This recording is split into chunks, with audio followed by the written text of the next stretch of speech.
الحمد لله رب العالمين نحمده ونستعينه ونؤمن به ونتوكل عليه ونعوذ بالله من شرور أنفسنا ومن سيئات أعمالنا من يهده الله فلا مضل له ومن يضلله فلن تجد له وليا مرشدا اللهم صل على محمد وعلى آل محمد كما صليت على إبراهيم وعلى آل إبراهيم اللهم بارك على محمد وعلى آل محمد كما باركت على إبراهيم وعلى آل إبراهيم في العالمين إنك حميد مجيد ألا إن خير الحديث كتاب الله وخير الهدي هدي محمد صلى الله عليه وسلم وشر الأمور محدثاتها وكل محدثة بدعة وكل بدعة ضلالة وكل ضلالة في النار رب اشرح لي صدري ويسر لي أمري واحلل عقدة من لساني يفقهوا قولي أيها الناس أوصيكم وإياي أولا بتقوى الله يا أيها الذين آمنوا اتقوا الله حق تقاته ولا تموتن إلا وأنتم مسلمون أعوذ بالله من الشيطان الرجيم بسم الله الرحمن الرحيم إن الله يأمركم أن تؤدوا الأمانات إلى أهلها وإذا حكمتم بين الناس أن تحكموا بالعدل إن الله نعم ما يعظكم به إن الله كان سميعا بصيرا ബഹുമാന്യരായ സത്യവിശ്വാസികളെ വിശ്വാസിനികളെ, ജീവിതത്തിലെ എല്ലാ മേഖലകളിലും അള്ളാഹുവിൻ്റെ വിധികളും വിലക്കുകളും പാലിച്ചുകൊണ്ട് അള്ളാഹുവെ സൂക്ഷിച്ചുകൊണ്ട് മുത്തഖീങ്ങളായി ജീവിക്കണമെന്ന് എന്നോടും അനന്തരം നിങ്ങളോടും ഉപദേശിക്കുകയാണ്. തഖ്വ കൊണ്ട് ആദ്യമായി വസിയ്യത്ത് ചെയ്യുകയാണ്. അള്ളാഹു തആല നമുക്കെല്ലാവർക്കും തഖ്വയും ഈമാനുമുള്ള ജീവിതം നൽകി അനുഗ്രഹിക്കുമാറാവട്ടെ. ബഹുമാന്യരായ സഹോദരങ്ങളെ, സഹോദരിമാരെ, ഒരു പാർലമെന്റ് ഇലക്ഷന്റെ പടിവാതിൽക്കലാണ് നമ്മൾ നിൽക്കുന്നത്. അടുത്ത വെള്ളിയാഴ്ചയാണ് പാർലമെന്റ് ഇലക്ഷൻ പ്രഖ്യാപിക്കപ്പെട്ടിട്ടുള്ളത്. വെള്ളിയാഴ്ച ഇലക്ഷൻ മാറ്റി മറ്റൊരു ദിവസത്തേക്ക് നിശ്ചയിക്കാനുള്ള പല ആവശ്യങ്ങളും പലരും ഉന്നയിച്ചെങ്കിലും ഇതുവരെ അതിൽ യാതൊരു നടപടിക്രമവും ഉണ്ടായതായി അറിവില്ല. അതുകൊണ്ട് അടുത്ത വെള്ളിയാഴ്ച തന്നെ ഇലക്ഷൻ നടക്കും എന്ന് നാം ഉറപ്പിക്കണം. വെള്ളിയാഴ്ച വിശ്വാസികളെ സംബന്ധിച്ചിടത്തോളം ജുമുഅ ദിവസമാണ്. ജുമുഅയിൽ പങ്കെടുക്കുന്നതോടൊപ്പം തന്നെ നമ്മുടെ സമ്മതിദാനാവകാശം വിനിയോഗിക്കൽ അത് വളരെ പ്രധാനമായ സംഗതിയാണെന്ന് നമ്മൾ മനസ്സിലാക്കണം. വോട്ട് പാഴാക്കാതിരിക്കാനുള്ള അതീവമായ ജാഗ്രത എല്ലാവരുടെയും ഭാഗത്ത് നിന്നുണ്ടാവണം എന്നുണർത്താനാണ്, അതിൽ കേന്ദ്രീകരിച്ചുകൊണ്ടാണ് ഇന്നത്തെ ഖുത്ബ പറയാൻ ഉദ്ദേശിക്കുന്നത്. അല്ലാഹു പ്രയോജനപ്രദമായ കാര്യങ്ങൾ പറയാനും കേൾക്കുവാനും നമുക്ക് എല്ലാവർക്കും തൗഫീഖ് നൽകി അനുഗ്രഹിക്കുമാറാവട്ടെ. ബഹുമാന്യരായ സഹോദരങ്ങളെ, സഹോദരിമാരെ, പാർലമെന്റ് അംഗത്വം മാത്രമല്ല, താരതമ്യേന ഏറ്റവും ചെറിയ ഭരണ സംവിധാനമായ പഞ്ചായത്ത് ഭരണത്തിലെ പ്രാതിനിധ്യം പോലും അതിനേറ്റവും അനുയോജ്യരായ ആളുകൾക്ക്, സ്ഥാനാർത്ഥികളിൽ ഏറ്റവും അർഹരായ ആളുകൾക്ക്, താരതമ്യേന അർഹരായ ആളുകൾക്ക് ലഭിക്കാൻ ആവശ്യമായ രീതിയിൽ സമ്മതിദാനാവകാശം, വോട്ടവകാശം വിനിയോഗിക്കൽ ഓരോരുത്തരുടെയും ഉത്തരവാദിത്തമാണ്. അത് സാമൂഹികമായ ബാധ്യതയാണ് എന്നതോടൊപ്പം തന്നെ അത് മതപരമായ, ദീനിയായ, ഇസ്ലാമികമായ ബാധ്യത കൂടിയാണ്. വോട്ട് ചെയ്യുന്നതിനെ പറ്റിയൊന്നും ഖുർആൻ പറഞ്ഞിട്ടില്ല. കാരണം ഈ രീതിയിലുള്ള ഒരു വോട്ടിൻ പ്രക്രിയയൊന്നും അന്നത്തെ കാലത്ത് ഉണ്ടായിക്കൊള്ളണമെന്നില്ല. അന്നില്ല. ഇങ്ങനത്തെ ഒരു വോട്ടിംഗ് രീതി അന്നില്ല. നമുക്കറിയാം, ഭരണാധികാരികളെ തെരഞ്ഞെടുക്കുന്ന രീതികൾ, ബൈഅത്ത് രീതികളൊക്കെ അത് വ്യത്യസ്തമായ തലങ്ങളിലാണ്. അവിടെയൊക്കെ ജനങ്ങളുടെ എല്ലാം പ്രാതിനിധ്യം ഉറപ്പുവരുത്തുന്നുണ്ട്. പക്ഷേ അതിൻ്റെ മെത്തേഡ്, അതിൻ്റെ രീതി വ്യത്യസ്തമാണ്. പക്ഷേ വോട്ട് പ്രധാനമാണ്. നമ്മുടെ പ്രാതിനിധ്യം എല്ലാ കാര്യങ്ങളിലും ഉറപ്പുവരുത്തുക എന്ന് പ്രധാനമാണ്. ഭരണത്തിലെ വ്യത്യസ്തമായ പ്രതിനിധികൾ, അത് പാർലമെന്റ് അംഗം തൊട്ട് പഞ്ചായത്ത് അംഗം വരെയുള്ള, അല്ലെങ്കിൽ പഞ്ചായത്തിലെ കൗൺസിലറോ മെമ്പറോ അവർ വരെയുള്ള എല്ലാ പ്രതിനിധികളും പരമാവധി എല്ലാ പൗരന്മാരുടെയും പ്രാതിനിധ്യത്തോടുകൂടി വരിക, പോളിംഗ് ശതമാനം പരമാവധി വർദ്ധിപ്പിക്കുക, അതിനാവശ്യമായിട്ടുള്ള നടപടിക്രമങ്ങൾ ഓരോരുത്തരുടെയും ഭാഗത്ത് നിന്നുണ്ടാവുക, ഇതൊക്കെ ഒരു ദീനിയായ ആവശ്യം കൂടിയാണ് എന്ന് പ്രത്യേകിച്ചും ഈ കാലഘട്ടത്തിൽ ഗൗരവത്തിൽ നമ്മൾ മനസ്സിലാക്കേണ്ടതുണ്ട്. വിശുദ്ധ ഖുർആനിൽ നിന്ന് ഞാൻ തുടക്കത്തിൽ നിങ്ങളുടെ മുമ്പിൽ ഓതിവെച്ച വചനം, അത് വോട്ടിങ്ങുമായി ബന്ധപ്പെട്ട കാര്യമൊന്നുമല്ല. പക്ഷേ ആ വചനത്തിന് ചില സാമൂഹികമായ രാഷ്ട്രീയമായ ഉള്ളടക്കങ്ങളുണ്ട്. ഏതാണ് ആ വചനമെന്ന് ചോദിച്ചാൽ വിശുദ്ധ ഖുർആനിലെ സൂറത്തു നിസായിലെ 58-ാമത്തെ വചനമാണ്. അല്ലാഹു തആല വിശ്വാസികളുടെ ഉത്തരവാദിത്തം എന്ന നിലയിൽ അവരോട് പറയാൻ, ഇന്നല്ലാഹ യഅ്മുറുകും അൻ തുഅദ്ദുൽ അമാനാതി ഇലാ അഹ്ലിഹാ. അല്ലാഹു തആല അമാനത്തുകളെ, അവൻ വിശ്വസിച്ചേൽപ്പിച്ച ഉത്തരവാദിത്തങ്ങളെ അതിൻ്റെ അവകാശികൾക്ക് നൽകാൻ, അതിനേറ്റവും അർഹരായ, അതല്ലെങ്കിൽ താരതമ്യേന അനുയോജ്യരായ ആളുകൾക്ക് നൽകാൻ നിങ്ങളോട് കൽപ്പിച്ചിരിക്കുന്നു. വൈദാ ഹകംതും ബൈനന്നാസി അൻ തഹ്കുമൂ ബിൽ അദ്ൽ. നിങ്ങൾ ജനങ്ങൾക്കിടയിൽ വിധി കൽപ്പിക്കുകയാണെങ്കിൽ നീതിപൂർവം വിധി കൽപ്പിക്കണം. ഇന്നല്ലാഹ നിഅമ്മാ യഇളുകും ബിഹി. അല്ലാഹു നിങ്ങളോട് ഉപദേശിക്കുന്ന കാര്യങ്ങളെല്ലാം നിങ്ങളുടെ നല്ലതിനാണ്. നല്ല കാര്യങ്ങളെ അല്ലാഹു തആല നിങ്ങൾക്ക് ഉപദേശങ്ങളായി നൽകുന്നുള്ളൂ. ഇന്നല്ലാഹ കാന സമീഅൻ ബസീറാ. നിശ്ചയം അല്ലാഹു തആല എല്ലാം കേൾക്കുന്നവനും എല്ലാം കാണുന്നവനുമാണ്. അവന്റെ കാഴ്ചക്കോ അവന്റെ കേൾവിക്കോ പരിധികളില്ല.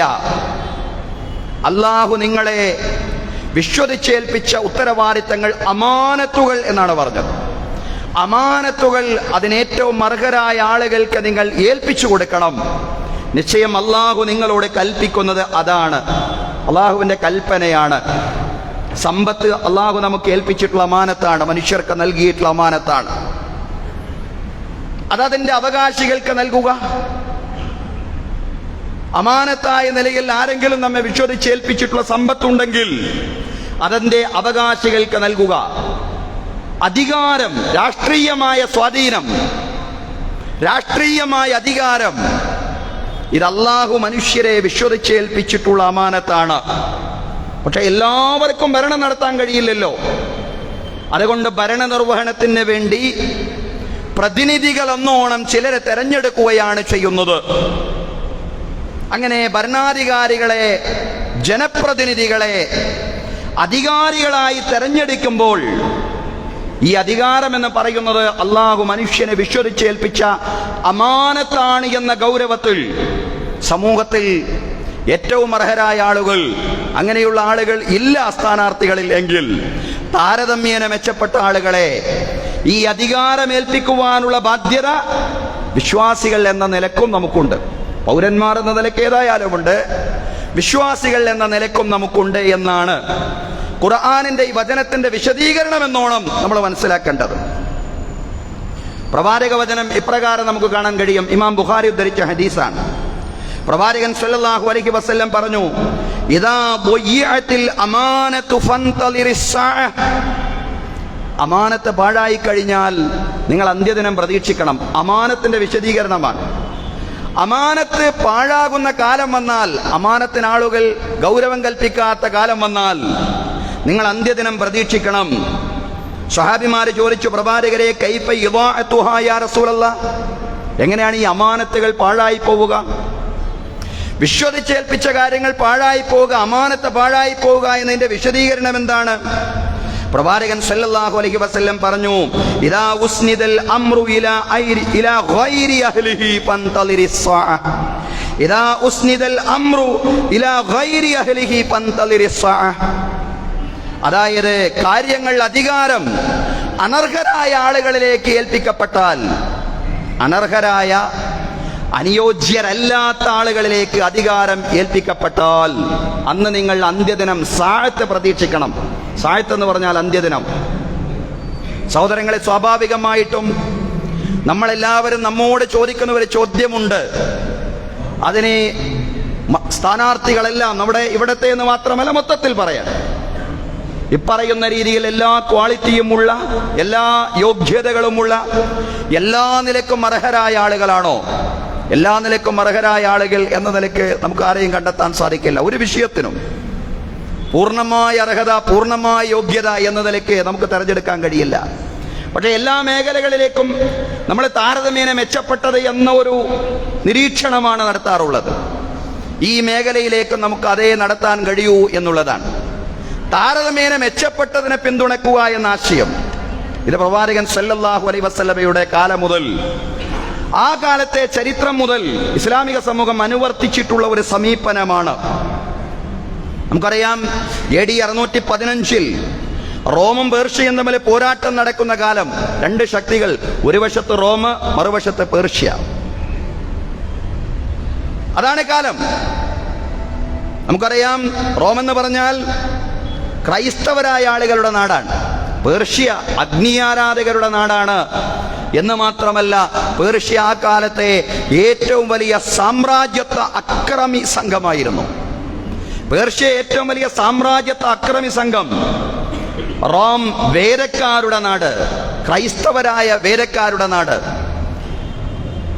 ചില ശിർക്കൻ പ്രവർത്തികളൊക്കെ അവരിലുമുണ്ട്. എന്നാൽ പോലും അടിസ്ഥാനപരമായി തൗഹീദിന്റെ അന്തസത്ത, ഏകദൈവ വിശ്വാസത്തിന്റെ അന്തസത്ത ഉൾക്കൊള്ളുന്ന വേദക്കാരായിരുന്നു വിശേഷിച്ചും ആ കാലഘട്ടത്തിൽ റോമിലുണ്ടായിരുന്നത്. അതുകൊണ്ട് മുസ്ലിങ്ങൾ ആശയപരമായും രാഷ്ട്രീയമായും കൂടുതൽ അനുഭാവം പ്രകടിപ്പിച്ചത് പേർഷ്യയോടല്ല, റോമിനോടായിരുന്നു. പേർഷ്യയും റോമും തമ്മിൽ പോരാട്ടം നടന്നപ്പോ മുസ്ലിങ്ങൾ ജയിക്കണം എന്ന് ആഗ്രഹിച്ചത് റോമായിരുന്നു. പക്ഷേ ജയിച്ചത് പേർഷ്യ. ആദ്യഘട്ടത്തിൽ ജയിച്ചത് പേർഷ്യയാണ്.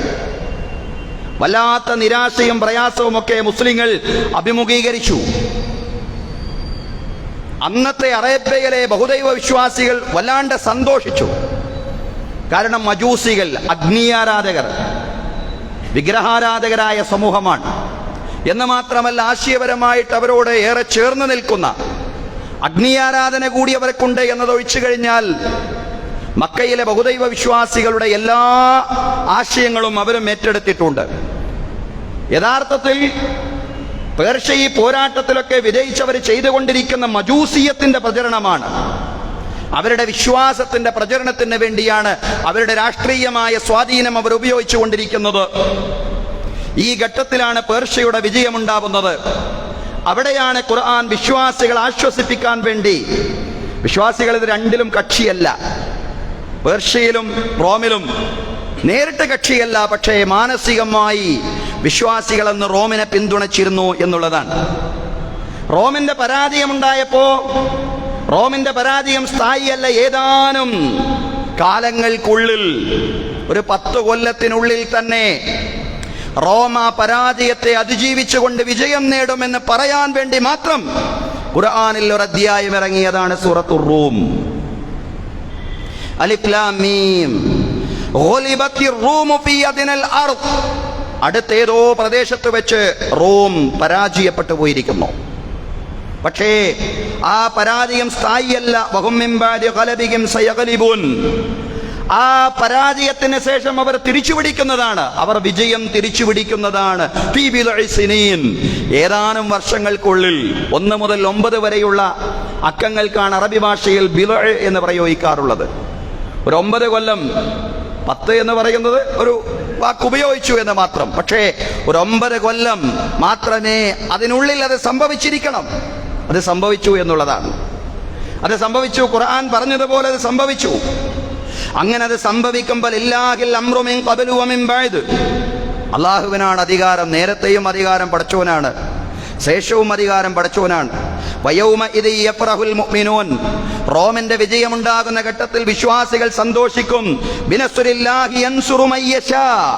അള്ളാഹുവിന്റെ സഹായത്തോടു കൂടിയുള്ള വിജയമായിരിക്കും. അള്ളാഹു ഉദ്ദേശിക്കുന്നവരെ അവൻ സഹായിക്കും. ബഹുവൽ അസീസുർ റഹീം. അള്ളാഹു അങ്ങേയറ്റം പ്രതാപവാനും അള്ളാഹു അങ്ങേയറ്റം കരുണാവാരിധിയുമാണ്. സഹോദരങ്ങളെ, റോമിന്റെ വിജയത്തെ പിന്തുണയ്ക്കുന്നു. റോം വിജയിക്കണമെന്ന വിശ്വാസികളുടെ ആഗ്രഹത്തെ വിശുദ്ധ ഖുർആൻ അള്ളാഹു അത് ശരിയാണെന്ന് പറയുന്നു. അതാണ് ഖുർആൻ മുന്നോട്ട് വെക്കുന്ന രാഷ്ട്രീയമായ ഉള്ളടക്കം എന്ന് പറയുന്നത്. സഹോദരങ്ങളെ, താരതമ്യേന മെച്ചപ്പെട്ട ഒരു സംഘം, താരതമ്യേന ഇസ്ലാമിക സമൂഹത്തിന് നിരുപദ്രവകരമായിട്ടുള്ളൊരു സംഘം അധികാരത്തിൽ ഉണ്ടായിരിക്കണം എന്ന വലിയൊരാശയത്തെയാണ് ഈ വചനങ്ങളെല്ലാം തന്നെ മുന്നോട്ട് വെക്കുന്നത്.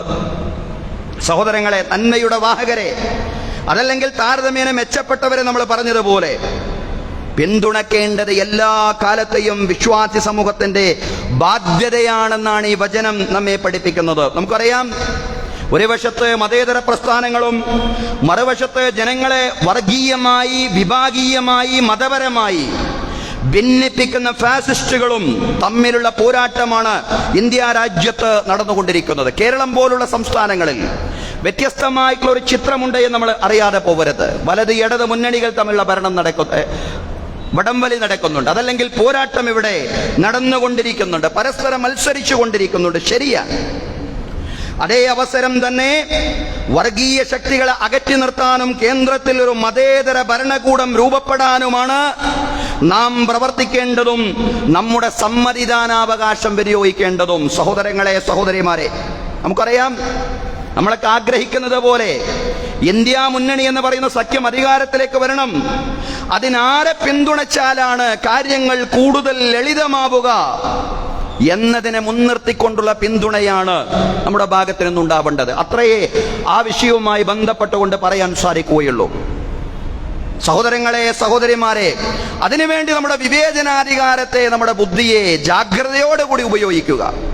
ഏതായാലും രാജ്യത്ത് മതന്യൂനപക്ഷങ്ങൾ തുല്യതയില്ലാത്ത നീതി നിഷേധങ്ങൾക്ക് ഇരയായിക്കൊണ്ടിരിക്കുന്നു. മണിപ്പൂരിൽ സംഭവിച്ചുകൊണ്ടിരിക്കുന്ന കാര്യങ്ങൾ നമ്മൾ ഒരുപാട് കാലമായി പറഞ്ഞുകൊണ്ടിരിക്കുന്നു. മുസ്ലിങ്ങൾക്ക് പൗരത്വം നിഷേധിക്കുന്ന നിയമം നടപ്പിലാക്കിക്കൊണ്ടിരിക്കുന്ന രാജ്യത്ത് മുസ്ലിങ്ങളുടെ ഭക്ഷണ രീതി, വസ്ത്രധാരണ രീതി എന്നിവയിലെല്ലാം തന്നെ അസഹിഷ്ണുത കാണുന്ന ആളുകൾ വർദ്ധിച്ചുകൊണ്ടിരിക്കുന്നു. ഒരു മസ്ജിദ് പൊളിച്ച് തൽസ്ഥാനത്ത് അമ്പലം പണിതു എന്ന് മാത്രമല്ല, മറ്റു മസ്ജിദുകൾക്കെതിരെ അന്യായമായ അവകാശവാദങ്ങൾ ഉയരുന്നു. വർദ്ധിച്ചുകൊണ്ടിരിക്കുന്നു എന്ന് പറഞ്ഞ് എല്ലാവരും അങ്ങനെയാണെന്ന് മനസ്സിലാക്കണ്ട. പക്ഷെ ഏതോ അർത്ഥത്തിൽ ഇങ്ങനെയുള്ള തെറ്റായ പ്രചരണങ്ങൾക്ക് ഭരണകൂടത്തിന്റെ വലിയ പിന്തുണ ലഭിക്കുന്നു. ആ അർത്ഥത്തിലുള്ള വർധനവാണ് നമ്മൾ പറഞ്ഞത്. ശരീഅത്തിൽ അധിഷ്ഠിതമായ വ്യക്തി നിയമം റദ്ദാക്കി ഏക സിവിൽ കോഡ് നടപ്പിലാക്കണമെന്ന അതിശക്തമായിട്ടുള്ള വാദമുയരുന്നു. ഈ പ്രവർത്തനങ്ങൾക്കെല്ലാം ചുക്കാൻ പിടിക്കുന്ന ഒരു ഭരണകൂടത്തെ അധികാരത്തിൽ നിന്ന് മാറ്റി നിർത്താൻ ആവശ്യമായ സമ്മതിദാനാവകാശ വിനിയോഗം, അതാണ് സഹോദരങ്ങളെ നടക്കേണ്ടത്. വിശ്വാസികൾ എന്ന നിലയിൽ നമ്മുടെ എല്ലാവരുടെയും ബാധ്യതയാണത്. വിശ്വാസികളുടെ മാത്രമല്ല, ന്യൂനപക്ഷങ്ങളുടെ മാത്രം ബാധ്യതയല്ല. ഇവിടെ വരേണ്ടുന്ന ഭരണമാറ്റം മനുഷ്യത്വത്തെ സ്നേഹിക്കുന്ന, മാനവികതയെ സ്നേഹിക്കുന്ന മുഴുവൻ ആളുകളും ആഗ്രഹിക്കുന്നതാണ്. രാജ്യത്തിന്റെ ഐക്യവും രാജ്യത്തിന്റെ അഖണ്ഡതയും ലക്ഷ്യം വെക്കുന്ന മുഴുവൻ ആളുകളും അത് ആഗ്രഹിക്കുന്നുണ്ട് എന്ന് പറയാൻ സാധിക്കും. രാജ്യത്ത് ബുൾഡോസർ പൊളിറ്റിക്സും ബുൾഡോസർ രാഷ്ട്രീയവും ഹെയ്റ്റ് ക്യാമ്പയിനും ഒക്കെയാണ് ശക്തമായി നടന്നുകൊണ്ടിരിക്കുന്നത്. കഴിഞ്ഞ രണ്ട് ഘട്ടങ്ങളിൽ, കഴിഞ്ഞ രണ്ട് പാർലമെന്റ് യുഗങ്ങളിൽ അതാണ് നമ്മൾ കണ്ടത്.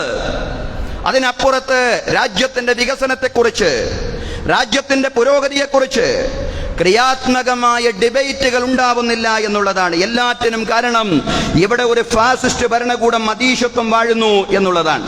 അതുകൊണ്ട് മതജാതി വ്യത്യാസങ്ങൾക്ക് അതീതമായി രാജ്യനിവാസികൾ പരസ്പര സ്നേഹവും സൗഹാർദ്ദവും ശക്തിപ്പെടണമെങ്കിൽ ജാതിഭേദം, മതദ്വേഷം ഏതുമില്ലാതെ സർവരും സോദരത്വേന വാഴുന്ന മാതൃകാ സ്ഥാനമായി ഈ നാട് നിലനിൽക്കണമെങ്കിൽ ഒരു ഭരണമാറ്റം ആവശ്യമാണ്.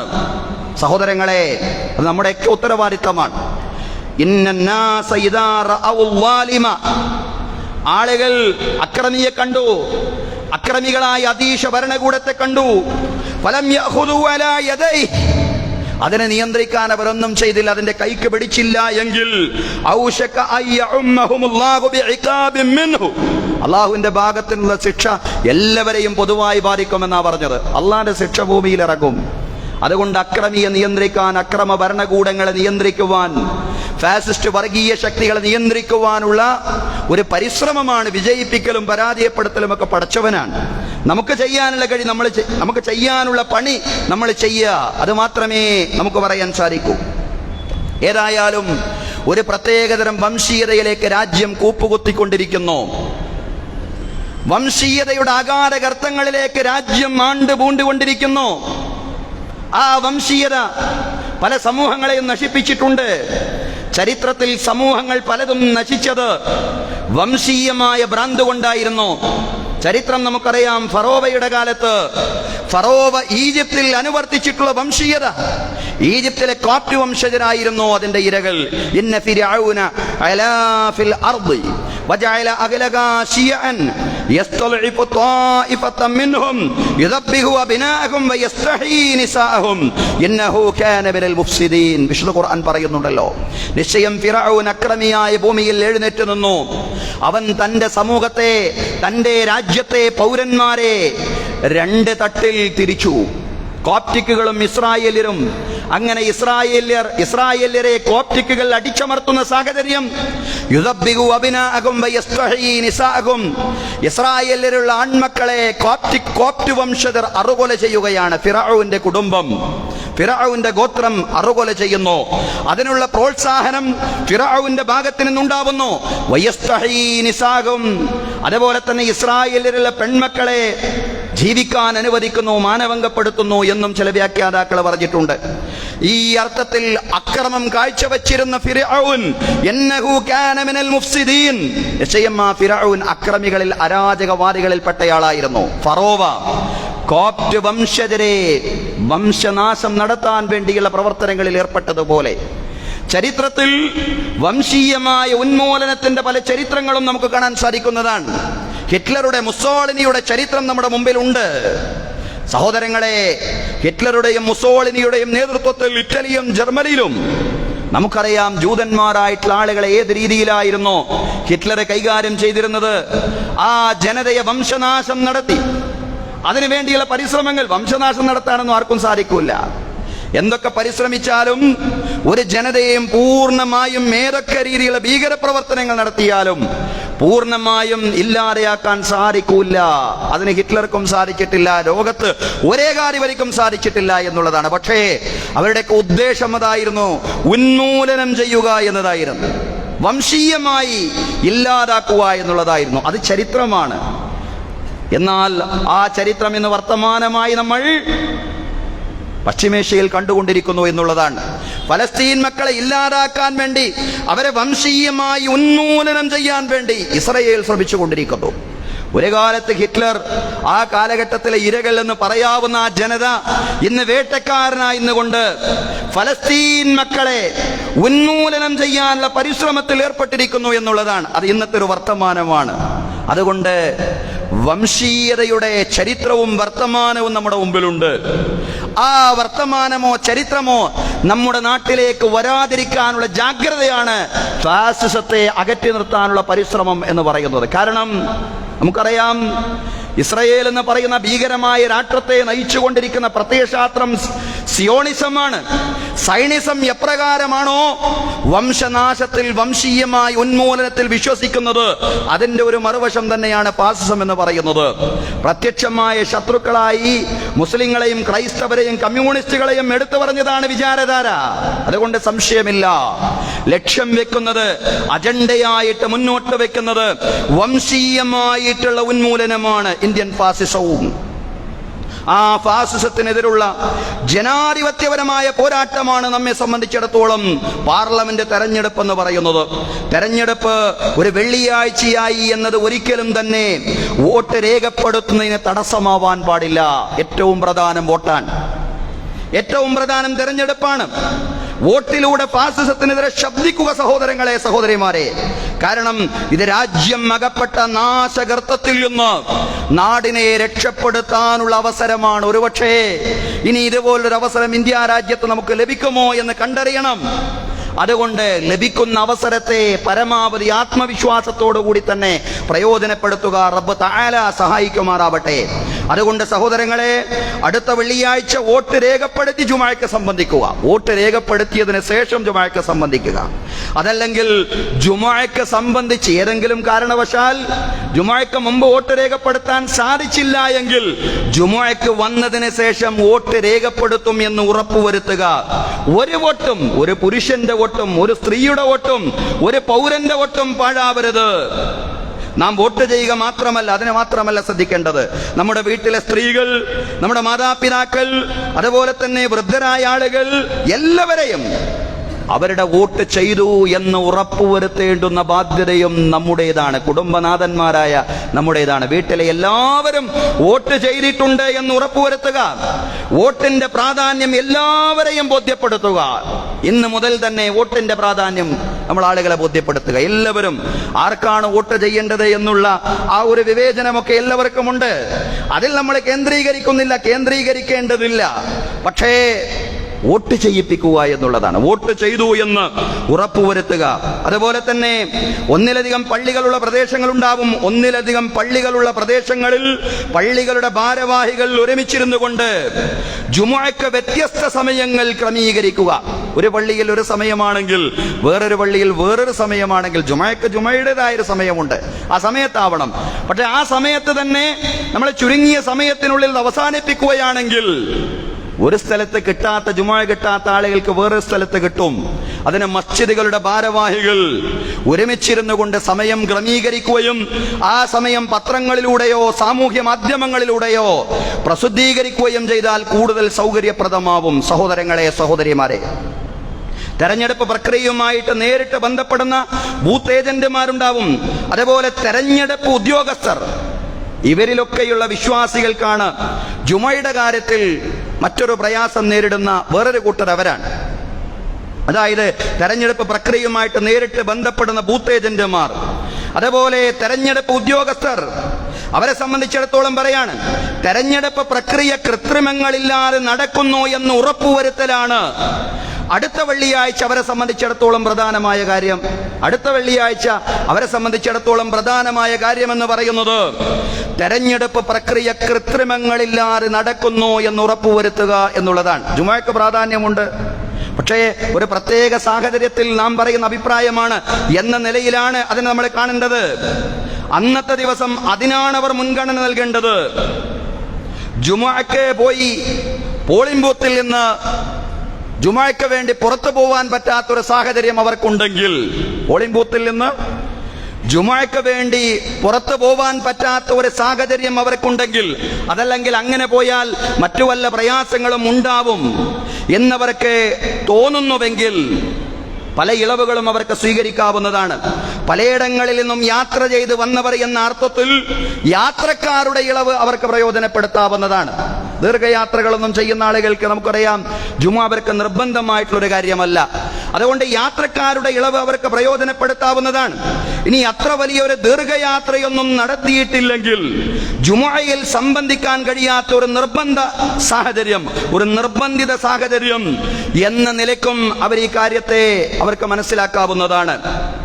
ഇനി എന്തെങ്കിലും സങ്കീർണതകൾ കാരണം, എന്തെങ്കിലും പ്രയാസം കാരണം വോട്ട് രേഖപ്പെടുത്തുന്നതിന് വേണ്ടി ജുമുഅ നഷ്ടപ്പെടുന്ന സാഹചര്യം ഉണ്ടായാലും, എന്തെങ്കിലും പ്രയാസം കാരണം, സങ്കീർണതകൾ കാരണം വോട്ട് രേഖപ്പെടുത്തുന്നതിന് വേണ്ടി ജുമുഅ നഷ്ടപ്പെടുന്ന സാഹചര്യം ഉണ്ടായാലും വോട്ട് രേഖപ്പെടുത്തുന്നതിനാണ് നമ്മൾ മുൻഗണന നൽകേണ്ടത്. അടുത്ത ആഴ്ചക്ക് മാത്രം പറയുന്ന കാര്യമാണ്. കാരണം ഇസ്ലാമിക കർമ്മശാസ്ത്രത്തിൽ ഒരു തത്വം എന്ന് പറയുന്നത് ദഫ്ഉൽ മഫാസിദി മുഖദ്ദമുൻ അലാ ജൽബിൽ മസാലിഹി. നന്മകൾ കൊണ്ടുവരുന്നതിനേക്കാൾ, ജുമുഅക്ക് ഒരുപാട് നന്മകളുണ്ട്, ജുമുഅക്ക് ഒരുപാട് നല്ല ഉള്ളടക്കങ്ങളുണ്ട്, അനിവാര്യമാണത്. പക്ഷേ അതിനേക്കാൾ ചില ഘട്ടങ്ങളിൽ, ജുമുഅ ഒരു ഉദാഹരണമായിട്ട് പറഞ്ഞതാണ്, നന്മകൾ കൊണ്ടുവരുന്നതിനേക്കാൾ അതിനേക്കാൾ ചില ഘട്ടങ്ങളിൽ മുൻഗണന നൽകേണ്ടത് ഫസാദുകളെ തടയുന്നതിന് വേണ്ടിയാണ്. ഹിന്ദുത്വ ഫാസിസം എന്ന് പറയുന്നത് അത് ഈ കാലഘട്ടത്തിലെ ഏറ്റവും വലിയ ഫസാദാണ്. അതിനെ തടയുന്നതിന് വേണ്ടി താൽക്കാലികമായിട്ടുള്ള ഒരു സാഹചര്യത്തിന്റെ നിർബന്ധിതാവസ്ഥയെ മുൻനിർത്തിക്കൊണ്ട്, ഈ സങ്കീർണമായ സാഹചര്യത്തെ മുൻനിർത്തിക്കൊണ്ട് തൽക്കാലത്തേക്ക് നമ്മൾ ഒരാഴ്ച യാത്രക്കാരൻ്റെയോ അതല്ലെങ്കിൽ മറ്റുള്ള ആ രീതിയിലുള്ള ഇളവുകളോ എല്ലാം പ്രയോജനപ്പെടുത്തുകയാണെങ്കിൽ അതും തെറ്റായ ഒരു കാര്യമല്ല എന്ന് മനസ്സിലാക്കാൻ നമുക്ക് സാധ്യമാവണം. അല്ലാഹു കാര്യങ്ങളെ ശരിയാവണ്ണം വിലയിരുത്തുവാൻ നമുക്ക് എല്ലാവർക്കും തൗഫീഖ് നൽകി അനുഗ്രഹിക്കുമാറാവട്ടെ. അഖൂലു ഖൗലി ഹാദാ വഅസ്തഗ്ഫിറുല്ലാഹ ലീ വലക്കും. ഇന്നല്ലാഹ വമലായികതഹു യുസല്ലൂന അലൻ നബി യാ അയ്യുഹല്ലദീന ആമനൂ സ്വല്ലൂ അലൈഹി വസല്ലിമൂ തസ്ലീമാ.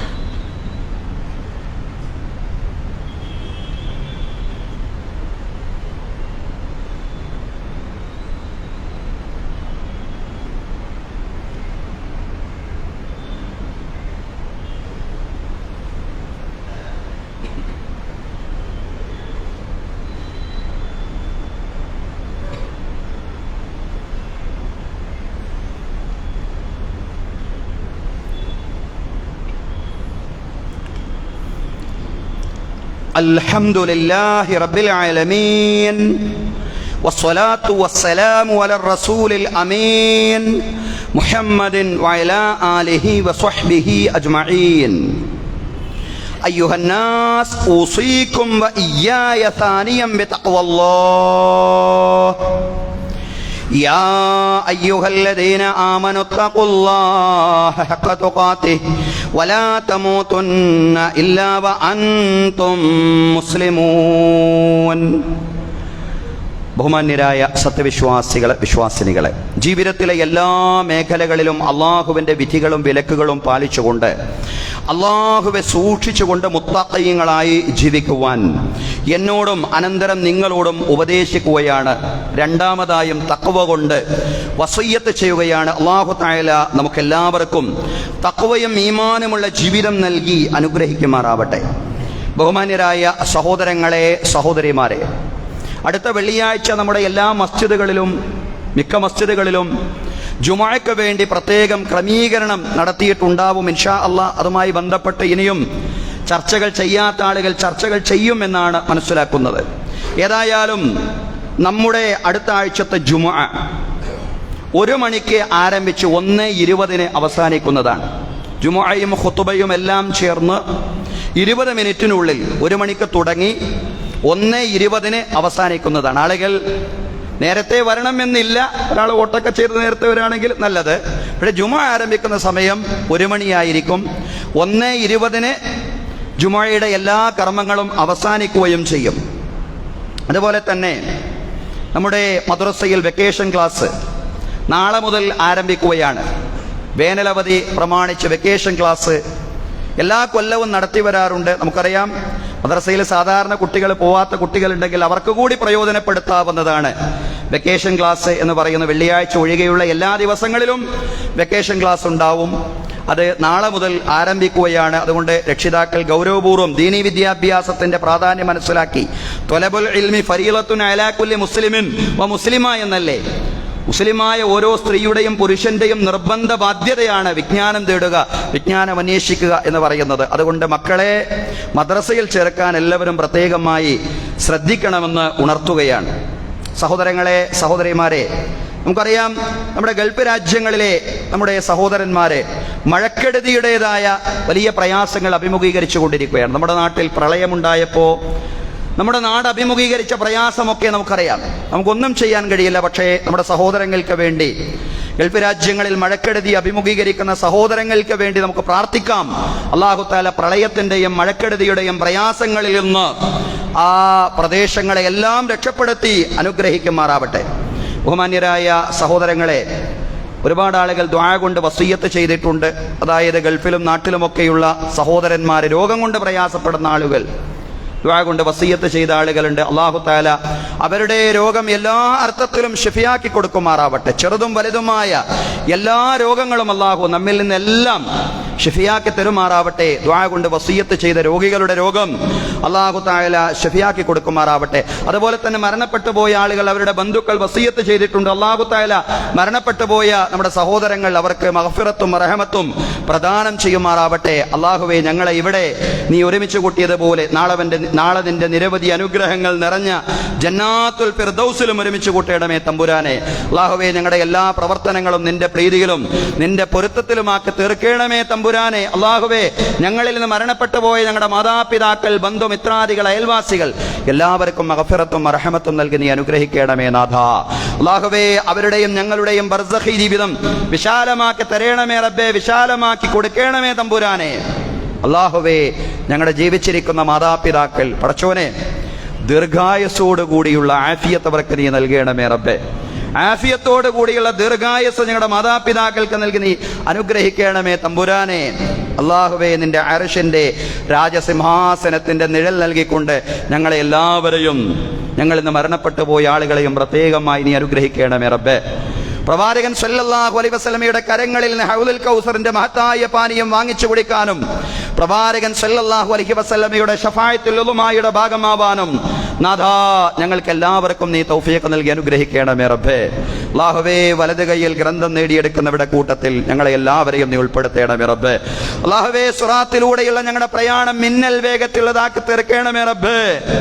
അല്ലാഹുവേ, സിറാത്തിൽ നിന്ന് തെന്നി വീഴുന്നവരിൽ നിന്ന് ഞങ്ങളെ നീ രക്ഷപ്പെടുത്തണമേ റബ്ബേ.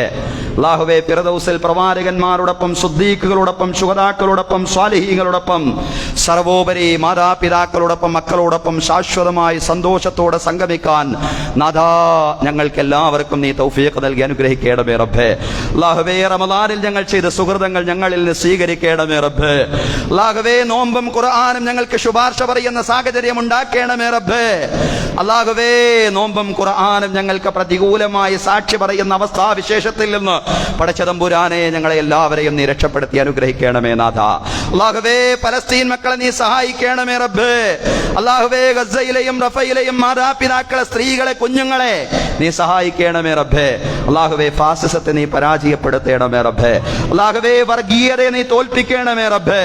അല്ലാഹുവേ, മതനിരപേക്ഷ പ്രസ്ഥാനങ്ങളെയും മുന്നണികളെയും നീ അധികാരത്തിലേക്ക് കൊണ്ടുവരണമേ തമ്പുരാനെ. അല്ലാഹുവേ, ഞങ്ങളുടെ ഉദ്ദേശം നീ സഫലീകരിച്ച് തരയണമേ റബ്ബേ. അല്ലാഹുവേ, ഞങ്ങളുടെ കൈകളെ നീ തട്ടിമാറ്റല്ല റബ്ബേ. അല്ലാഹുവേ, ഞങ്ങളുടെ പ്രാർത്ഥനകളെ നീ തിരസ്കരിക്കല്ല നാഥ. അല്ലാഹുവേ, ഒരു മതനിരപേക്ഷ സഖ്യം അധികാരം പിടിക്കുന്ന ഒരു ഇന്ത്യ പടച്ചതമ്പുരാനെ അത് വീണ്ടും ഞങ്ങൾക്ക് കാണാനുള്ള തൗഫീഖ് നൽകി പടച്ചവനെ ഞങ്ങളെ എല്ലാവരെയും നീ സഹായിക്കണമേ റബ്ബേ. അല്ലാഹുവേ, തെരഞ്ഞെടുപ്പ് അട്ടിമറിക്കാനുള്ള എല്ലാ ഗൂഢശ്രമങ്ങളെയും നീ പരാജയപ്പെടുത്തണമേ തമ്പുരാനെ. അല്ലാ, പടച്ചവരെ, ഞങ്ങൾ നിന്നെ വിളിക്കുകയാണ് റബ്ബേ. അല്ലാ എന്ന് നിന്നെ വിളിക്കാൻ ലോകത്ത് കൂടാനെ കൂടി അടിമകൾ നിനക്കുണ്ട്. അല്ലാഹുവേ, ഞങ്ങൾക്ക് അല്ലാ എന്ന് വിളിക്കാൻ ഉടമസ്ഥനായി, റബ്ബായി, നാഥനായി നീ മാത്രമേ ഉള്ളൂ. അല്ലാ, ഞങ്ങളുടെ പ്രാർത്ഥനകൾ സ്വീകരിക്കണമേ റബ്ബേ. അല്ലാഹുവേ, ഞങ്ങളുടെ സതുദ്ദേശങ്ങൾ സഫലീകരിച്ചു തരയണമേ റബ്ബേ. അല്ലാഹുവേ, കടങ്ങളിൽ നിന്ന്, ബുദ്ധിമുട്ടുകളിൽ നിന്ന്, അപകട മരണങ്ങളിൽ നിന്ന്, പെട്ടെന്നുള്ള മരണങ്ങളിൽ നിന്ന്, മാരകമായ രോഗങ്ങളിൽ നിന്നും, മറ്റെല്ലാ ദുരിതങ്ങളിൽ നിന്നും, പരീക്ഷണങ്ങളിൽ നിന്നും പടച്ചതമ്പുരാനെ ഞങ്ങളെ എല്ലാവരെയും രക്ഷപ്പെടുത്തണമേ റബ്ബേ. അല്ലാഹുവേ, ഞങ്ങളുടെ കുടുംബങ്ങൾക്കിടയിൽ പരസ്പര സ്നേഹം നീ വർദ്ധിപ്പിക്കണമേ റബ്ബേ. അല്ലാഹുവേ, ഭാര്യ ഭർത്താക്കന്മാർക്കിടയിൽ ഇണക്കം നീ വർദ്ധിപ്പിക്കണമേ റബ്ബേ. അല്ലാഹുവേ, മാതാപിതാക്കൾ അനുസരിക്കുന്ന സന്താനങ്ങളാക്കി പടച്ചതമ്പുരാനെ ഞങ്ങളുടെ എല്ലാവരുടെയും മക്കളെ നീ മാറ്റണമേ റബ്ബേ. റബ്ബനാ ഹബ് ലനാ മിൻ അസ്വാജിനാ വദുരിയാതിനാ ഖുർറത അയുനിൻ വജഅൽനാ ലിൽമുത്തഖീന ഇമാമാ. അല്ലാഹുമ്മ റദ്ദ അൻ അബീ ബക്കർ വഉമർ വഉസ്മാൻ വഅലി وعن بقية الصحابة والصحابية كلهم أجمعين. اللهم اغفر للمؤمنين والمؤمنات والمسلمين والمسلمات الأحياء منهم والأموات إنك مجيب الدعوات يا قاضي الحاجات. اللهم أجرنا من النار، اللهم أجرنا من النار، اللهم أجرنا من النار.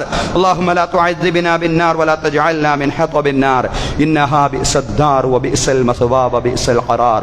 اللهم لا تجعل في قلوبنا غلا للذين آمنوا ربنا إنك أنت رؤوف رحيم. اللهم انصر المسلمين المجاهدين في فلسطين، اللهم انصرهم في غزة، اللهم انصرهم في كل مكان. ربنا آتنا في الدنيا حسنة وفي الآخرة حسنة وقنا عذاب النار. النار وصلى الله على سيدنا محمد وعلى آله وصحبه أجمعين والحمد لله رب العالمين.